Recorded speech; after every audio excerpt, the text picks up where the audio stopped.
और अब जिक्र करते हैं दिफाई नुमाइश आइडियाज़ 2024 का, जिसकी तैयारियां उरूज पर पहुंच गईं। कराची एक्सपो सेंटर में 19 नवंबर से आगाज होगा। वज़ीर-ए-आज़म शहबाज शरीफ इफ्तिताह करेंगे।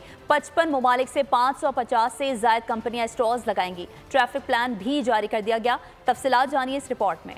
12वीं international defence exhibition and seminar expo centre Karachi में तैयारियां हतमी मराहिल में दाखिल। डिफेंस एक्सपोर्ट प्रमोशन ऑर्गेनाइजेशन के ज़ेर एहतमाम दिफाई नुमाइश 19 से 22 नवंबर तक जारी रहेगी। दुनिया के 55 ममालिक से 550 से जायद नुमाइश कुनिंदगान स्टॉल्स लगाएंगे। नुमाइश का इफ्तिताह वज़ीर-ए-आज़म शहबाज शरीफ करेंगे। तुर्किया और चीन भारी हरबी आलात के साथ शिरकत कर रहे हैं, जिनके लिए नुमाइश में 2 हॉल मुख्तस किए गए हैं। ईरान, इटली और बरतानिया पहली बार नुमाइश में शरीक होंगे। नुमाइश के सिलसिले में स्टेडियम रोड को खैर मकदमी बैदर से सजा दिया गया। नुमाइश के पेश नजर एक्सपो सेंटर के अतराफ मैनेजमेंट प्लान भी तरतीब दे दिया गया। सब्सक्राइब करें और बेल दबाएं ताकि कोई खबर रह न जाए।